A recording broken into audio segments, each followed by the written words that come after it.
সকালবেলা হালকা নিঃশব্দ একদম মানে ঠান্ডা। তো আপনার মানুষ চলাফেরা করে একজন দুজন এরকম। দেখেন হালকা হালকা কুয়াশার মধ্যে ভাই, এটা কিন্তু একটা চলি রাস্তা, বুঝবেন? এটা একটা চলি রাস্তা, যখন আসবেন তখন বুঝতে পারবেন। দেখেন হালকা হালকা কুয়াশা ভাই, মাশাআল্লাহ কি সুন্দর লাগতেছে। তো আসলে এরকম আমাদের কয়েকটা জীবন আছে, যেমন আল্লাহকেও সময় দিতে হবে, হ্যাঁ, কাজকেও সময় দিতে হবে। আসলে আমি মনে করি বেটার ফজর নামাজ যারা পড়বেন তারা আসলে বুঝবেন।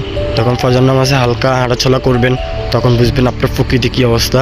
যেমন আমি বলি প্রকৃতি নিয়ে আজকে কিছু একটা বলি, যখন হালকা হালকা পাখির ডাক শুনবেন, নিস্তব্ধ মানে একদম ঠান্ডা জায়গা, যখন আপনার রোডে আপনার চলাফেরা মানুষের কম, গাড়ি ঘোড়া কম, তখন আপনি একটা একটা হাঁটবেন, আল্লাহ আপনাকে দেখবে, এরকম একটা ভরসা করে আপনি ফজর নামাজ পড়বেন, আল্লাহ আপনার জন্য রিজিক খুলে দিবে। আশা করি ভাই এই ভিডিওতে আমার একটা রিজিক। সবাই লাইক করবেন, শেয়ার করবেন। ছোটো ভাই যদি ভিডিও ভালো লাগে আপনারা বেশি বেশি করে শেয়ার করবেন। আপনাদের কাছে বড় ভাই হিসাবে, আপনারা আমার বড় ভাই হিসাবে আপনাদের কাছে একটা আবদার। তো আসলে এই দেখেন এই কুয়াশার মধ্যে আমি মনে করি জায়গাটা একদম নিস্তব্ধ হলেও কিন্তু মাশাআল্লাহ আমার কাছে অসাধারণ লাগতেছে। আপনাদের কাছে কেমন লাগতেছে নিশ্চয়ই আপনারা কমেন্ট করে জানাবেন আমাকে।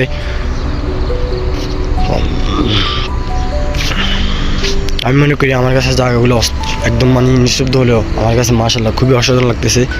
তো আমার পিছনে একটা লোক আসলে, তো